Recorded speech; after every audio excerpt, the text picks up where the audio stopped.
Isso aí. Glória a Deus. Gente, vamos orar mais uma vez? Por nós agora, né? Por nós agora adultos, que temos que ter um coração como de criança. Olha que coisa, né? Vamos orar então. Pai, em nome de Jesus, nós queremos mais uma vez te louvar, te agradecer pela vida do pastor Daniel, que nessa noite, ó Deus, vem servir a tua igreja por meio da ministração da palavra. Deus, que o Senhor unja os lábios dele, a mente, o coração, tudo aquilo que ele preparou ao longo das semanas, que ele possa compartilhar com poder, com unção, com graça sobre a tua igreja, e que nós possamos, ó Deus, ter bons ouvidos para ouvir a tua voz e para reconhecer a palavra como palavra do alto, palavra do Senhor, palavra que faz toda a diferença nas nossas vidas. Pai, abençoa-nos, contamos com a tua graça, com a tua bondade, com o teu discernimento, em nome de Jesus. Amém. Fechou, pastor. Boa noite, igreja. Graça e paz. Amém. Abram a Bíblia no livro de Gênesis. Livro de Gênesis, capítulo 35.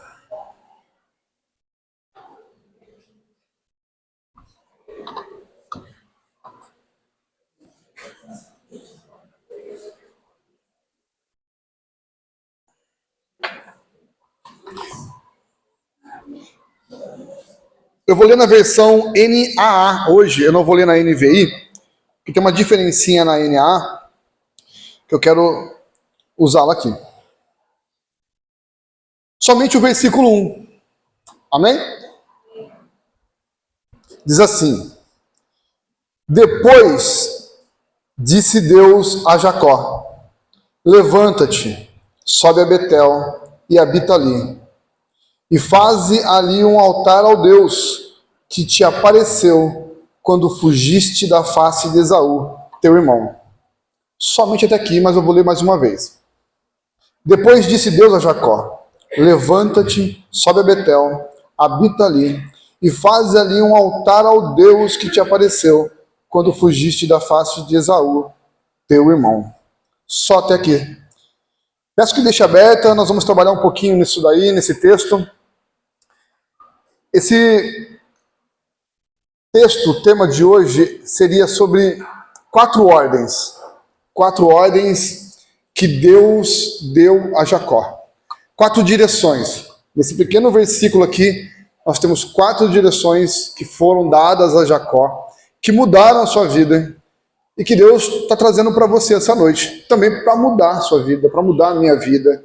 E que, se colocarmos em prática, eu tenho certeza que vai ser uma boa ferramenta para cada um de nós. O versículo começa dizendo assim, olha, depois. Depois do quê? Depois, é claro, do capítulo 34, mas a história poderia realmente estar mudando de história no capítulo 35 agora. Mas depois de todos os acontecimentos no capítulo 34, e, por exemplo, no capítulo 34 fala sobre Diná, a irmã, a filha de Jacó.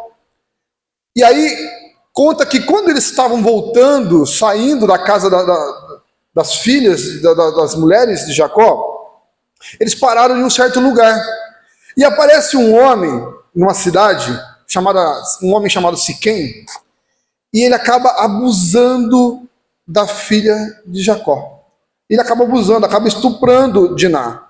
Só que depois desse ato, ele se arrepende e se apaixona por ela. Então ele decide casar com ela.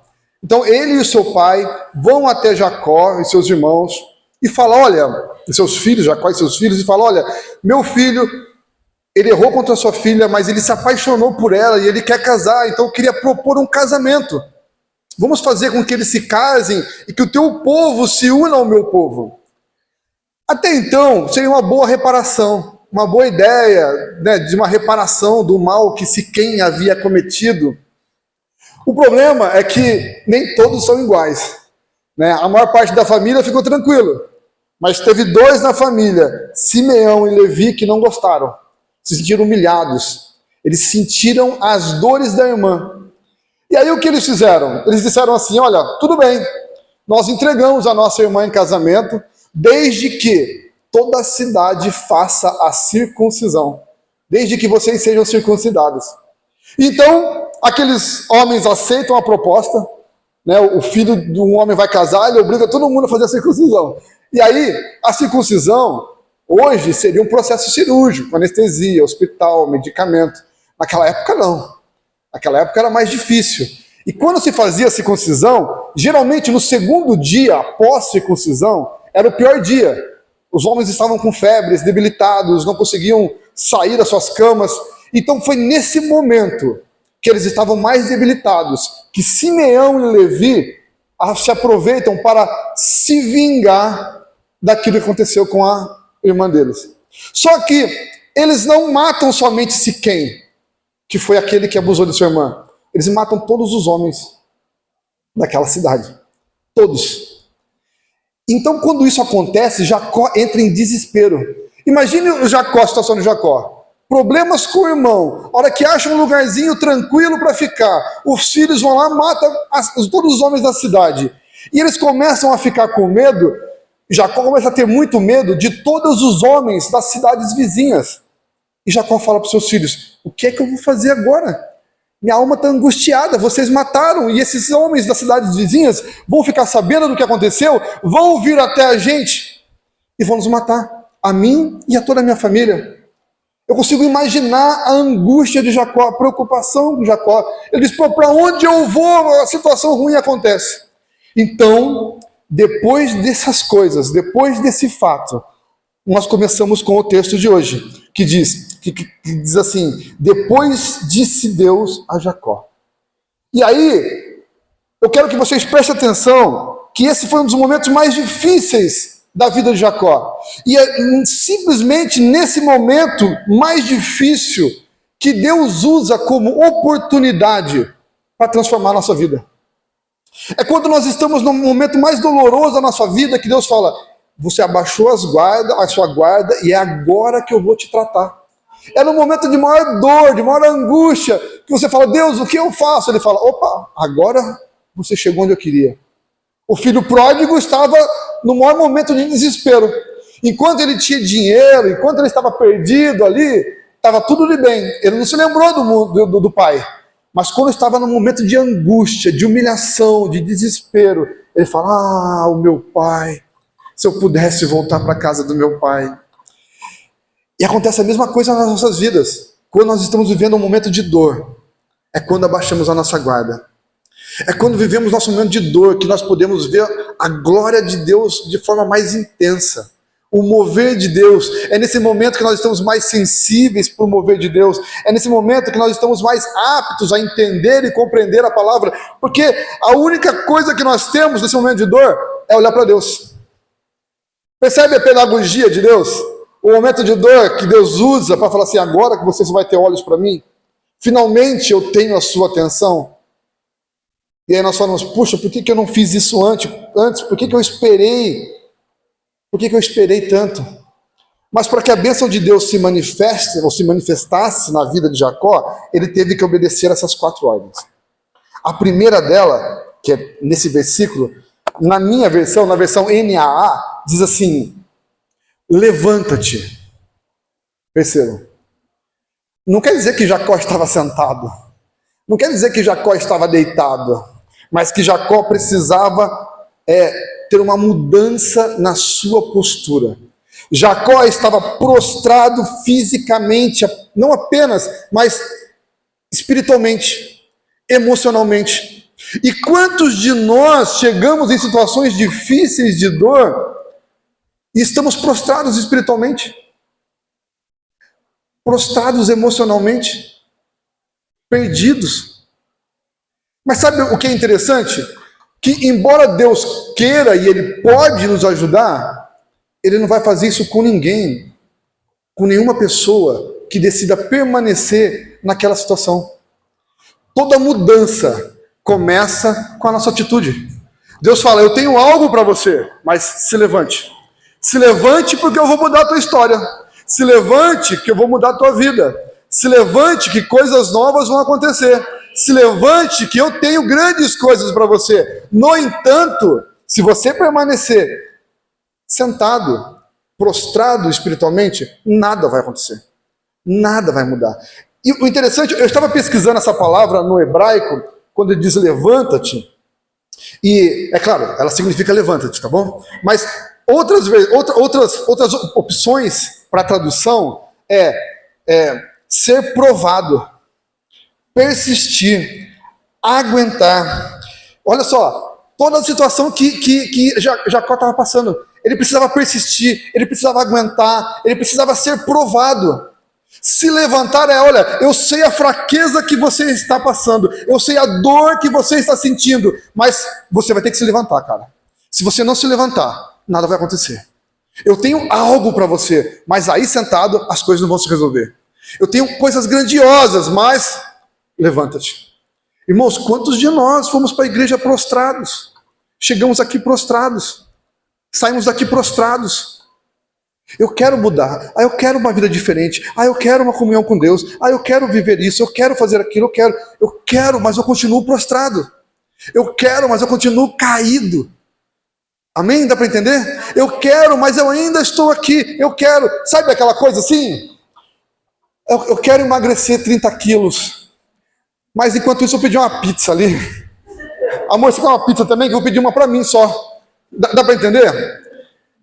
Dia 1º de janeiro eu vou mudar minha vida, eu vou fazer uma dieta. Dia 1º de janeiro. Aí chega dia 1º de janeiro, cadê a dieta? Não, é 1º de janeiro de 2030. Por enquanto eu vou continuar aqui. Dá para entender? Nós queremos coisas diferentes na nossa vida, mas continuamos fazendo a mesma coisa.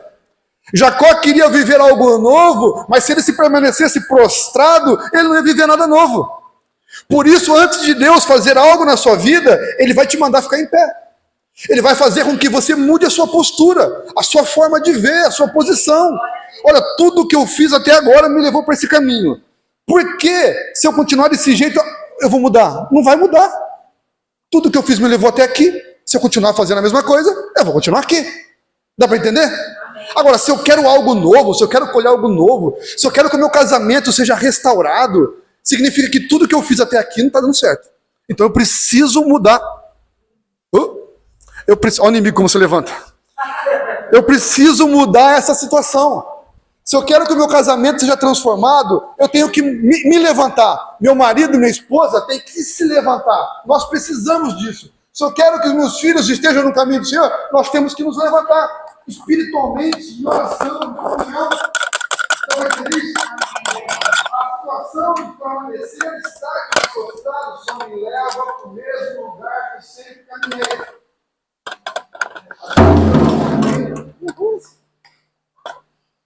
Glória a Deus. Amém. Olha só, tem uma passagem, nós vamos ler lá em Josué, capítulo 7, que Deus fala assim: olha, vocês vão entrar na terra, contra todos que vocês forem. Obrigado, irmão. Contra todos que vocês forem lutar, eu darei a vitória para vocês. Podem ir. Contra todos eu vou dar vitória. Só que preste atenção, a primeira cidade que vocês vão enfrentar é Jericó. Eu vou dar essa vitória para vocês. Vai ser facinho. Só que tudo que tiver lá é para o Senhor. Vocês não vão pegar nada.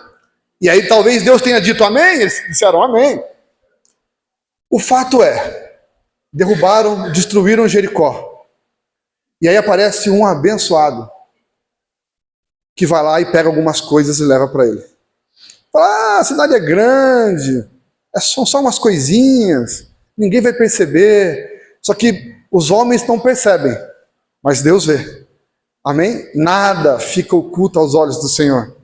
E aí, quando eles pegam essas coisas, esse Acã, ele esconde, ele guarda. E aí, Josué, sem saber de nada, continua vivendo. Fala, vamos destruir outra cidade. E eles vão para a cidade chamada Ai. Primeiro eles investigam a cidade. Eles veem a cidade. E lá, eles percebem que a cidade é fraca. E aí os espias falam assim: olha, a cidade é fraca. 3.000 homens vão resolver o problema. E aí Josué manda os 3.000 homens e eles são derrotados. 36 morrem. E Josué entra em desespero. Fala, como assim? Deus falou para mim isso? Deus falou que nós teríamos a vitória. Deus falou que seria bom, que nós iríamos massacrar os nossos inimigos. O que nós vamos orar? E eles vão, se prostram e passam o dia prostrado diante do Senhor. No final da tarde, Deus responde a Josué. Sabe o que Deus fala? Por que vocês estão aí prostrados? Se levantem e vão resolver o que tem que resolver. Porque teve alguém entre vocês que não me respeitou. Nós temos que orar, amém? A minha vida de oração me leva a ter intimidade com Deus, me leva a me tornar sensível a Deus. Só que se a minha vida de oração permanecer só lá e não for acompanhada de uma atitude, de um levanta-te, eu não vou fazer nada. Se Josué ficasse lá, ó Deus, ó Deus, ó Deus, e Deus falou assim, eu não quero mais ouvir sua oração. Eu quero que você se levante daí e vá resolver o problema. Como é que está o seu casamento? Está difícil, então se levanta e vá resolver o teu problema. Vai orar com a tua mulher, vai orar com o teu marido, vai jejuar pela tua família, vai jejuar pelos teus filhos. Como é que está a sua vida pessoal, profissional, o que você tem feito? Não, porque Deus vai abrir a porta, mas o que você está fazendo para que essa porta se abra também? Porque existe a bênção de Deus, mas tem a responsabilidade humana. Deus poderia falar, não, Jacó, fica sentadinho aí, porque eu prometi para Abraão que você ia ser abençoado, e eu vou trazer a bênção até aqui você. Poderia falar isso, não é? Mas Deus não quer isso. Deus quer que o teu povo se levante. Deus quer que o teu povo tenha atitude. Deus quer que o teu povo saia da zona de conforto. Fala, eu não quero você do jeito que você está. Então se levante. Se levante e vá para o lugar que eu mandei você ir. Vá para Betel. Dá para entender? Quando o Senhor Jesus chega no tanque de Betesda e ele fala assim para aquele homem, olha, levanta-te, toma o teu leito e anda. Quando isso fala, mostra que aquele homem não foi curado deitado. Mostra que a partir do momento que aquele homem decidiu mudar os teus pensamentos e falou assim, olha, eu vou me levantar, ele foi curado.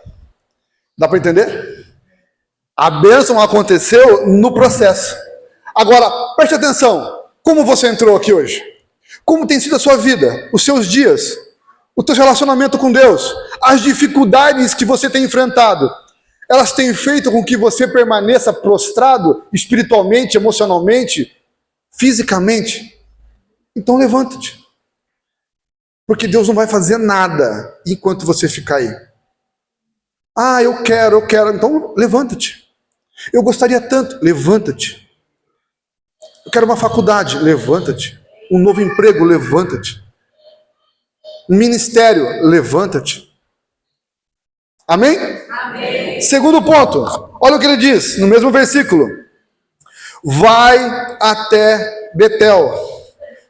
Sobe a Betel. Olha só, se levanta, porque eu tenho uma direção para você.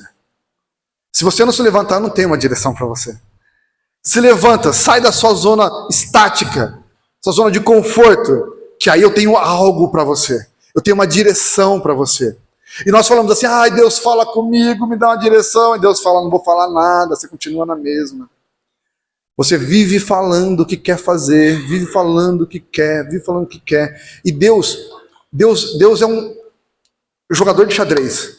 Amém? Já jogou xadrez? Dama. Você movimenta a peça, seu adversário movimenta. Você movimenta, seu adversário movimenta, não é? Deus é assim. Ele movimenta a peça dela e fala assim, ó, levanta-te. Se você não levantar, eu não vou movimentar a próxima peça. Ah, eu quero viver grandes coisas com o Senhor. Então, eu vou te dar direção, mas levanta-te. E aí você movimenta a sua peça. Você se levanta. Aí Deus fala, agora eu tenho uma direção para você. Agora eu tenho uma direção para a tua vida. Agora eu tenho uma direção para a tua casa. Para o teu casamento. Betel significa casa de Deus. Olha a direção. A sua direção é me encontrar. A sua direção é vir aonde eu estou. A sua direção é me buscar. A sua direção é ir para Betel porque é o local de intimidade. É o local de adoração. É o local onde nós podemos estar juntos. Só que o crente só quer ser abençoado sem fazer nada de diferente. Ah, eu quero que Deus faça algo. Ah, mas é isso que Deus... Eu me levantei. Amém? Levantei. Só que a direção que Deus deu não é a que eu queria. Eu queria que Deus desse a direção que eu quero. Para fazer o que eu quero. Afinal de contas, esse crente ora assim, Senhor, seja feita a minha vontade. Não é? É assim que ele ora. Se nós não nos colocarmos de uma forma para fazer a vontade de Deus, para seguir a direção de Deus, nós não vamos viver coisas grandiosas. Olha só, levanta-te e vai para Betel. Deus abençoou ele já? Só deu direção ainda. Agora perceba uma coisa, existe um processo. Levanta-te de onde você está. Para Jacó significava muita coisa. Por exemplo, olha só, leia comigo o versículo 2. Então disse Jacó à sua família. Jacó se levantou, mas ainda não foi. Todos, e disse a sua família e a todos que com ele estavam: tirai os deuses estranhos que há no meio de vós, e purificai-vos, mudai as vossas vestes. Olha só, ir a Betel significa mudanças, lançar fora os seus ídolos, aquelas coisas que te afastam de Deus. O cristão muitas vezes acha que ídolo é só aquela estatuazinha que o católico usa, que o espírita usa, acha que é só aquilo lá. Mas sabe, tudo aquilo que entra entre você e Deus é seu ídolo. É seu ídolo. Se a televisão, você não consegue ficar longe de assistir a sua série, passa horas e horas assistindo ali, não estou proibindo ninguém de assistir, não entendam isso, mas se a tua vida é baseada nisso, aquilo é o seu ídolo. Seja o seu trabalho, seja a sua família. Talvez o seu ídolo pode ser o seu casamento, já parou para pensar nisso? Tudo aquilo que entra entre você e Deus é o seu ídolo. E muitas vezes nós construímos ídolos e colocamos nas nossas vidas sem perceber. E nós temos que falar: olha, onde está o meu coração? Quando eu me levanto de manhã, qual é a coisa que eu mais quero na minha vida? O que eu desejo? Nossa, acordei, Deus me deu um dia bom, não vejo a hora daquilo, porque eu só penso naquele lugar, naquele trabalho, naquela pessoa, só penso nisso. Talvez isso tenha transformado num ídolo na sua vida. Ao invés de: Senhor, obrigado pela tua misericórdia, mais um dia eu me levantei. O Senhor permitiu que eu pudesse ver minha família se levantando. Estamos todos com saúde. Louvado seja o teu nome. Obrigado por poder ouvir ou cantar louvores ao Senhor. Obrigado por estar na tua presença. Sabe aquele momento entre nós e Deus íntimo? Mas nós ansiamos por outras coisas, ao invés de ansiarmos pela presença de Deus. Isso significa voltar ao primeiro amor.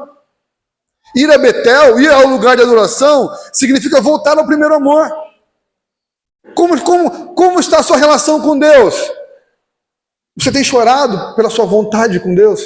Para estar com Ele? Seu coração queima.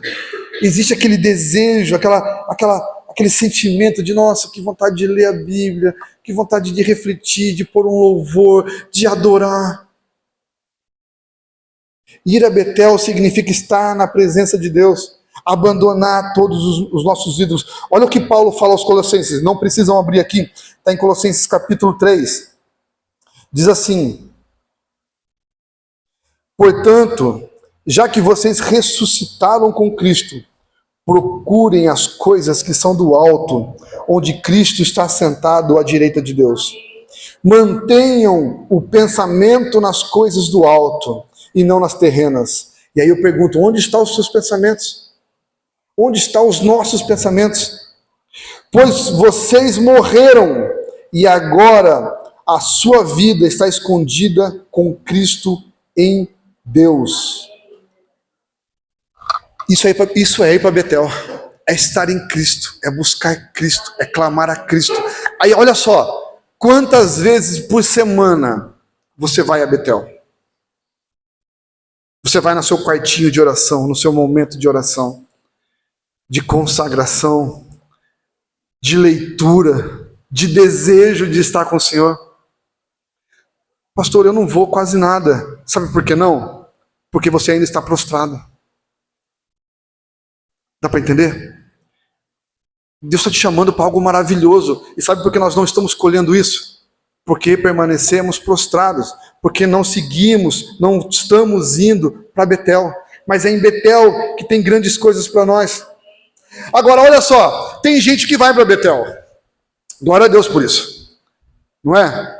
Porque é lá que nós adoramos.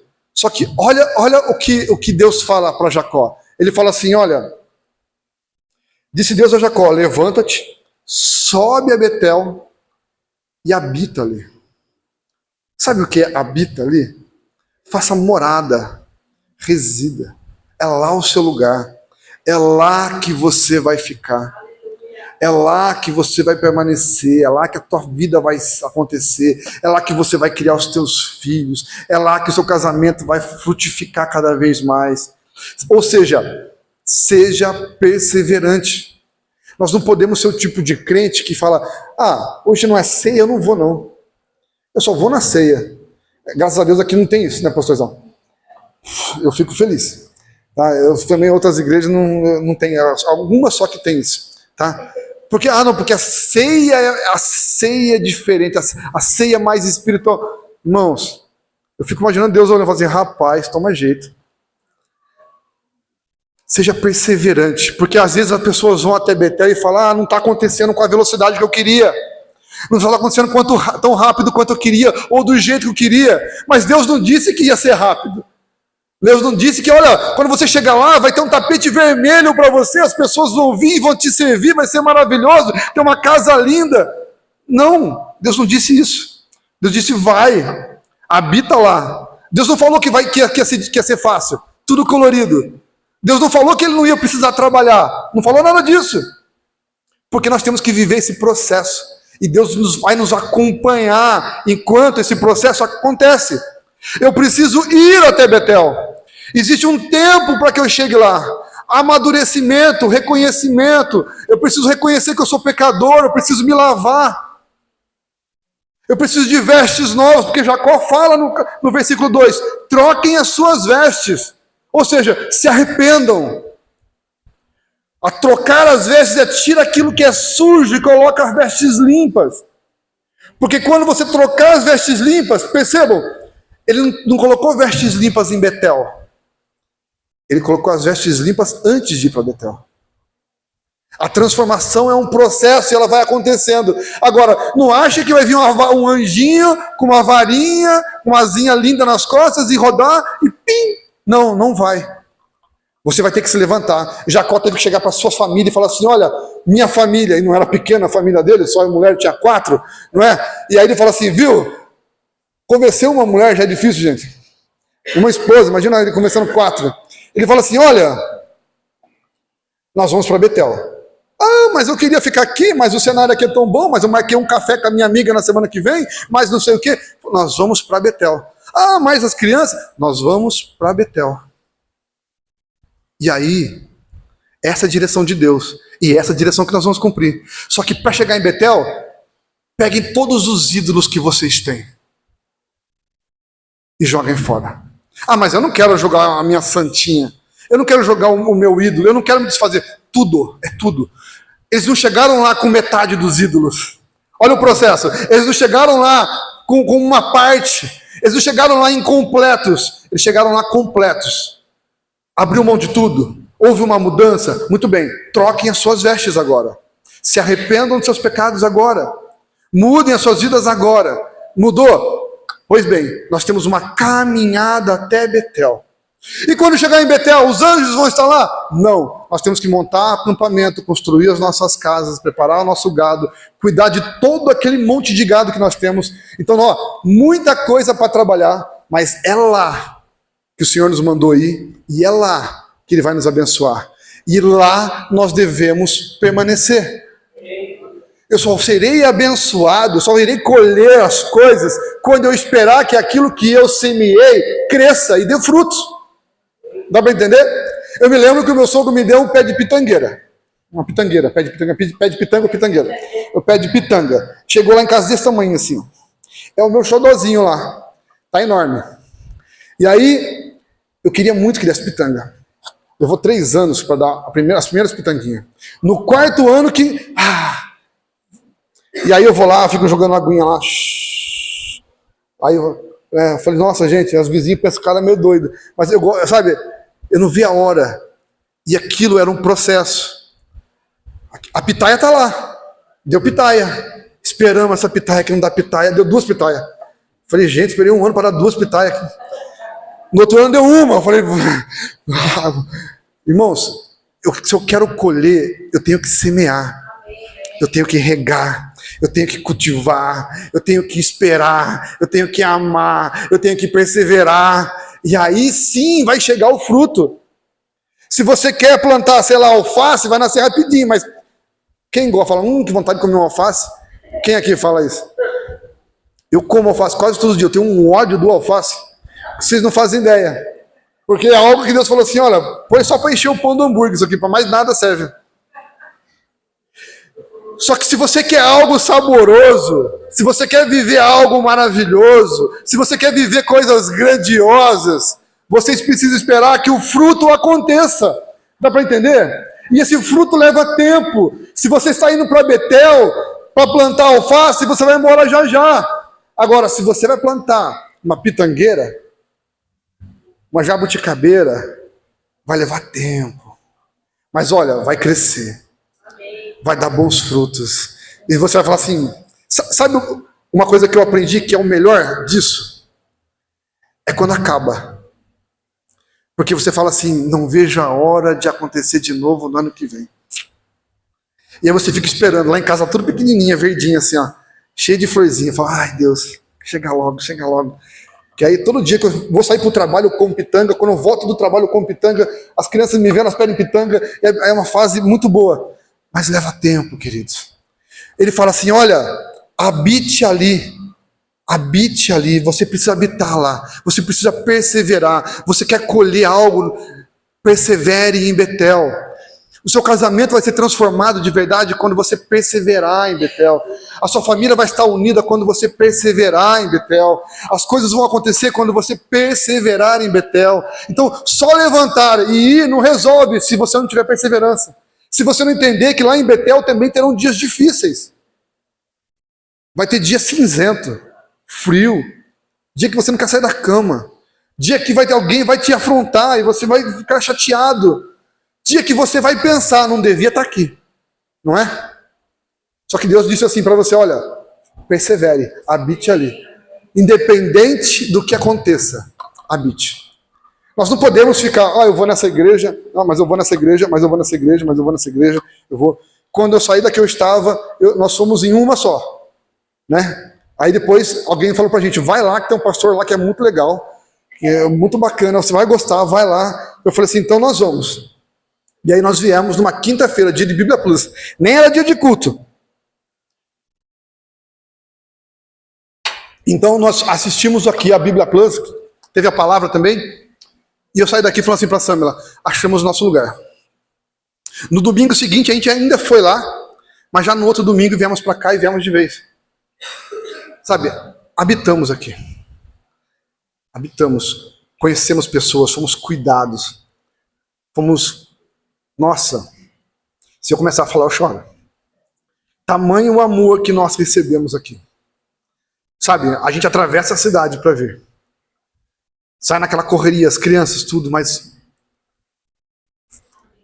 Betel, casa de Deus, lugar que nós somos acolhidos, cuidados, amados, sabe? E nunca fomos tão amados como foi aqui. Sabe, é um processo. Quase 2 anos e meio. Glória a Deus. Que venham aí, que eu esteja presente quando fizer 100 anos. Tá? Hoje eu estou com 18, mais 50... Vai dar certo, vai dar certo. Amém? Está disposto a perseverar? Habite ali. Amém? Amém? E o último ponto. Edifique um altar. Olha, ele diz assim, olha, levanta-te, sobe a Betel, habita ali e faz ali um altar ao Senhor teu Deus. Sabe qual é o problema? Às vezes tem gente que chega até a 3ª fase, mas não quer fazer um altar. Ou não quer restaurar um altar. Porque tem aqueles que destruíram os altares de suas vidas. Não estão mais adorando a Deus. Estão ali simplesmente no automático. Aí o ministro fala, levante as suas mãos. Levante as mãos. Dá a mão para o teu irmão. Diga para o teu irmão que ele é lindo, você é lindo. Fale isso. Aí, mas continua prostrado. Continua caído. Veio até Betel, talvez, mas não sabe se está querendo habitar. Não edificou um altar. Edificar um altar significa estabelecer uma comunhão, a adoração. O altar é a nossa intimidade com Deus. Queridos, eu não vou dizer que nunca aconteceu comigo, mas não adianta você chegar aqui preocupado com o trabalho que vai ter amanhã, com a conta que você tem que pagar amanhã. Sabe, porque aqui é o lugar de adoração a Deus. O louvor é uma das partes mais importantes do culto, porque o louvor é a nossa adoração a Deus. E a mensagem é Deus falando para nós. Dá para entender? O louvor é eu para Deus. Tu és santo, tu és santo, tu és santo, tu és santo. Quero estar aos teus pés, Senhor. E a palavra é Deus falando: venha, mude, transforme, fique comigo. Isso é o altar. Só que nós precisamos ou construir um altar ou reconstruir um altar. Porque tem muitos de nós que está frio espiritualmente. E sabe o que é pior? Você está sentindo Deus falar no teu coração que você está frio, que você precisa restaurar esse altar, que você precisa ser transformado, que você precisa voltar. Como Paulo fala para Timóteo: olha, reacende a chama, o dom de Deus que há em ti.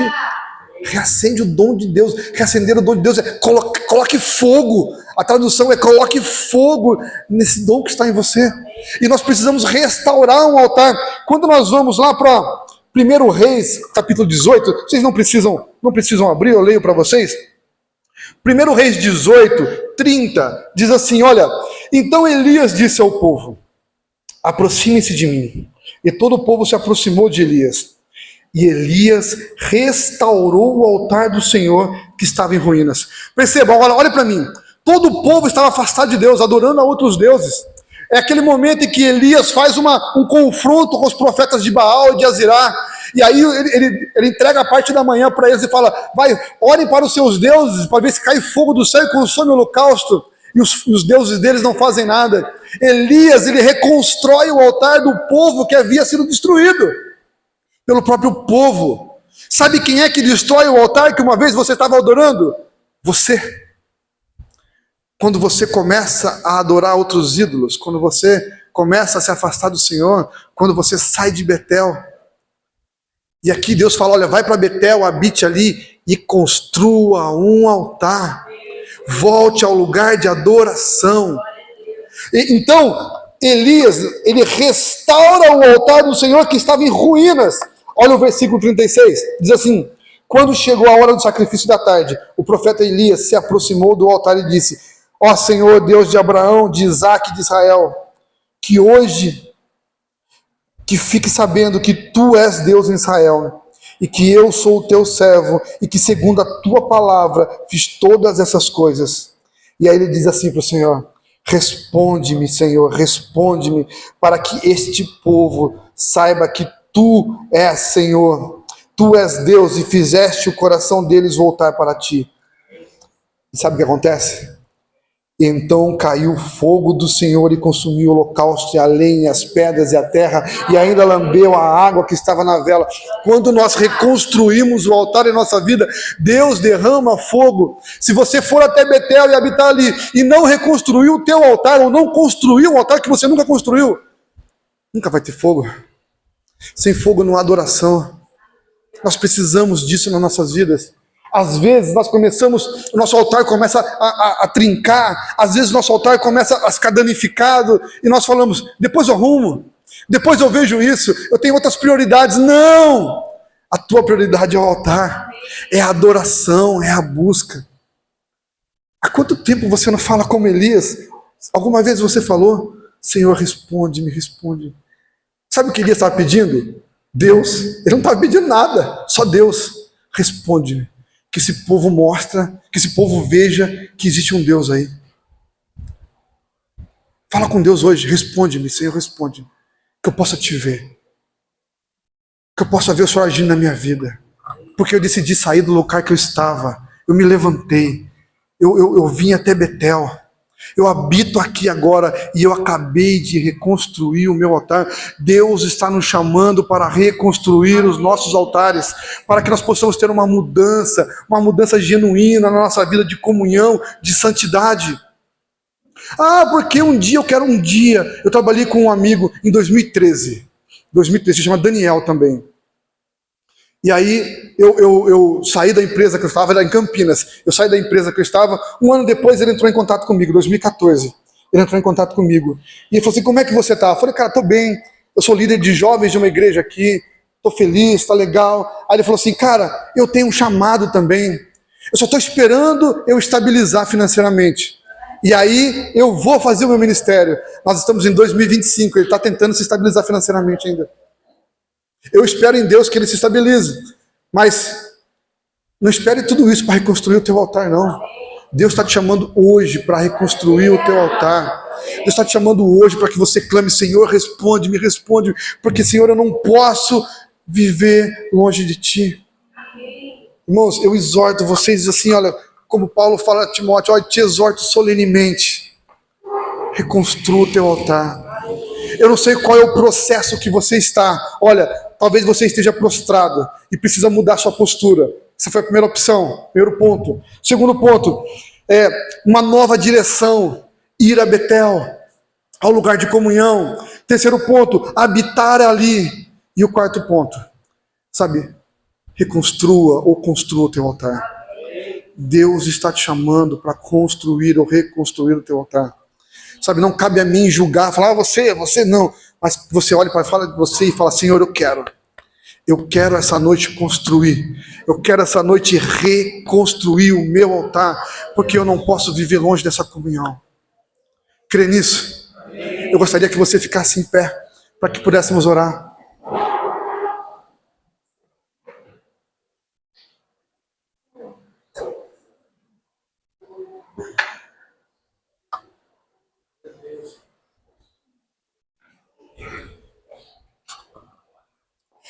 Eu queria chamá-los para essa mudança de postura. Eu queria chamá-los de verdade. Eu peço que Deus tenha falado ao coração de cada um de vocês. Eu não quero fazer sensacionalismo, eu não quero nada disso. Eu quero que você abra o teu coração para Deus. Se você está prostrado, se você tem andado prostrado, que haja essa mudança agora. Que você se levante agora.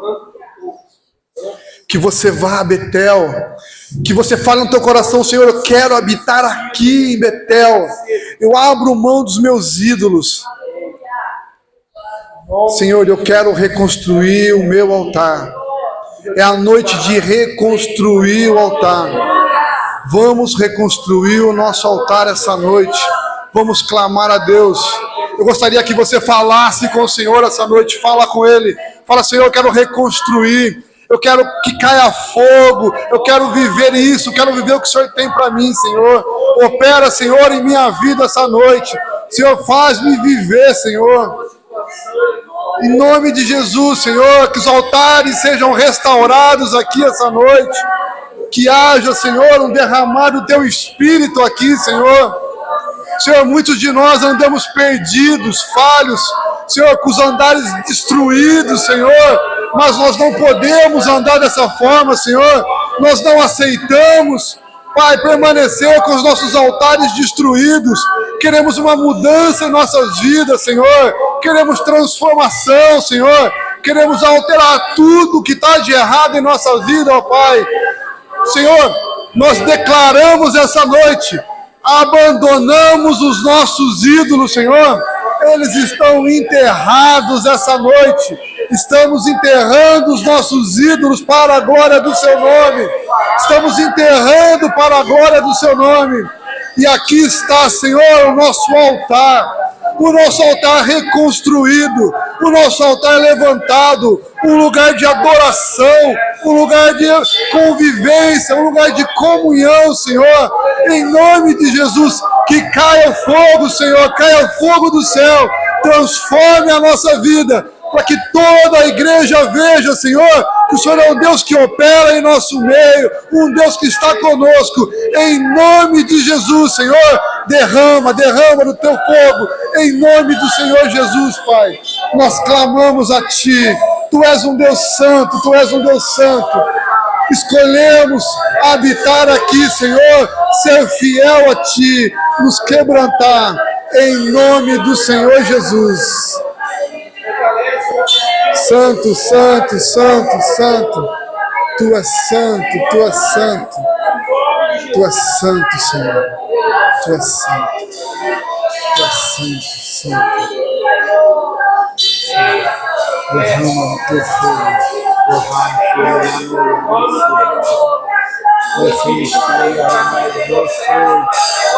Venha, Senhor, venha. Venha com o teu povo. Ouve o nosso clamor, Pai. Nós queremos reconstruir o nosso altar, Senhor. Caia fogo e transforme tudo, Senhor. Em nome de Jesus. Que esse povo veja, Senhor, que Tu és Deus. Que haja um despertar na Tua igreja agora, Senhor, aqui em nome de Jesus. Arrependimento. Pai, em nome de Jesus, estamos trocando as nossas vestes essa noite. Em nome do Senhor Jesus. Nós Te louvamos. Nós Te louvamos.